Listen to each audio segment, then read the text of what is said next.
So how would you like to go skydiving? If you're like most people, your initial reaction is, heck no.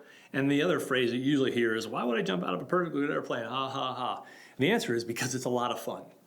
So let me tell you a story. The first time I was presented with that opportunity, I'm an adrenaline junkie, so I kind of jumped at it. But here's what happens. When you're presented with an opportunity like that, the first thing you can do, your initial reaction is either yes or no. So let's just say for a second that you say yes. That's called a commitment. You say, I'm going to do it. You put a date on the calendar. Maybe you pay the fee. And so that's a commitment, right? Then the next stage after that is courage. Because maybe it was 2 weeks in the future. Well, guess what? Now that day arrives. It is now skydive day. And you're driving out to the airport in the middle of nowhere so that you can get on a perfectly good airplane for the sole purpose of jumping out of it. That takes some courage. And the day that I did that the first time, I remember some butterflies in the stomach. I remember wondering about the credentials of the guy that I was going to jump with, because it's a tandem jump and you're strapped to somebody. But I remember all kinds of like what if sorts of thoughts. Right? But ultimately, you have to muster up the courage, and use John Wayne's words, like the courage is be afraid and saddle up anyway. So you saddle up, you strap in, you get in the airplane, next thing you know, you're at 12,000 feet, and all of a sudden this person you just met that day has your life in their hands.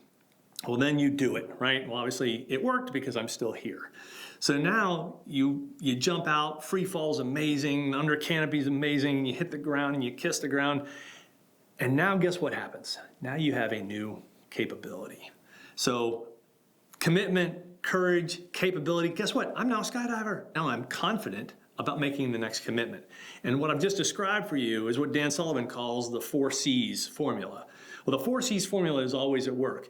And it works for you or against you. By the way, remember that initial question of would you like to go skydiving? You could say no and exit the process right there. But what happens is the more you say no, the easier it is to say the next no.